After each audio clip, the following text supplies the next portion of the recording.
Bonjour à tous. On commence cette revue de presse en France avec les déclarations de Gérard Lopez, le président du LOSC.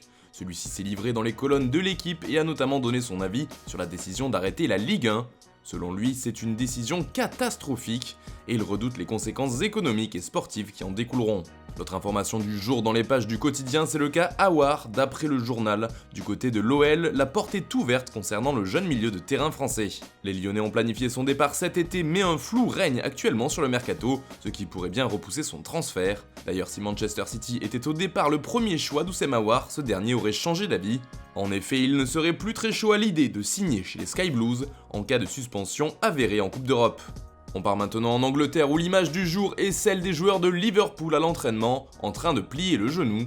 Un geste fort en soutien aux protestations suite à la mort de George Floyd dont nous vous parlions déjà hier. Après la célébration de Jadon Sancho, c'est donc au tour des Reds de montrer leur soutien envers cette cause.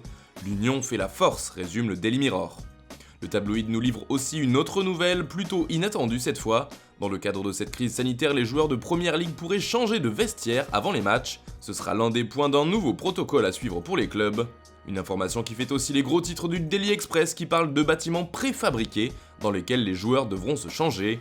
Les clubs anglais pourraient également être obligés de prendre des vols privés pour jouer leurs matchs à l'extérieur, afin d'éviter au maximum les risques de contagion. Toujours dans la presse britannique, The Sun rapporte des déclarations de Julian Nagelsmann à propos de l'avenir de son joueur Timo Werner.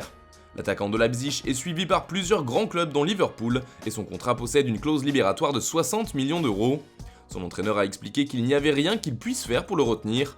Il sait ce qu'il a à Leipzig et aussi ce qu'il a avec moi, avoue-t-il. Je ne pense pas que cela va aider que je lui dise tous les jours. À la fin, c'est son choix, sa carrière, c'est à lui de décider. Nagelsmann a également affirmé que le départ de son buteur laisserait un immense vide, comme si Robert Lewandowski quittait le Bayern. On part maintenant en Espagne avec Lionel Messi qui reste à Barcelone. L'information n'est pas vraiment une surprise, même si elle fait la une de Sport ce mardi. La Pulga avait dans son contrat une clause pour prévenir ses dirigeants s'il voulait quitter le Barça. Il avait jusqu'au 31 mai pour l'activer. Messi n'a rien fait, manifestant ainsi son choix de rester en Catalogne. Il rempile donc pour une 17e saison sous le maillot Blaugrana. D'ailleurs, l'effectif du Barça aurait été touché par le coronavirus, rapporte AS. 5 joueurs auraient été contrôlés positifs ainsi que 2 membres du staff. Ces tests datent du début de la pandémie et tous étaient asymptomatiques. Aujourd'hui, ils ne sont donc plus concernés et pourront reprendre la compétition en temps et en heure. Des informations qui étaient restées jusque-là secrètes au sein de la formation barcelonaise. En Italie, la presse salive déjà après la révélation du calendrier de la reprise. Pour le Corriere dello Sport, cela laisse imaginer des nuits magiques, un été de foot et d'émotion 30 ans après la Coupe du Monde 1990 en Italie. Hier, les journaux transalpins parlaient de rupture totale entre Mario Balotelli et le club de Brescia. Ce mardi, le Corriere dello Sport fait le bilan et voit un joueur au crépuscule de sa carrière. Mais pour le quotidien, Ballot n'est pas le seul responsable de cette triste trajectoire. C'est aussi une défaite du football. Et puis on reste de l'autre côté des Alpes pour finir ce tour de la presse. D'après le journal Tuttosport, le Paris Saint-Germain essayerait toujours de se renforcer au milieu de terrain. Le club français aurait fait une offre de 80 millions d'euros à la Lazio pour Sergej Milinkovic-Savic et Adam Maruzic, affirmait hier l'équipe. Mais la nouveauté ici, c'est que le PSG est également à l'affût pour Paulo Dybala cet été. Sauf que pour Tuttosport, la Joya a dit non à Paris.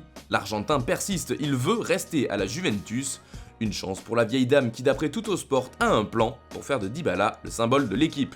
Voilà, c'est tout pour ce matin, bonne journée à tous, on se retrouve dès demain pour une nouvelle revue de presse sur Foot Mercato.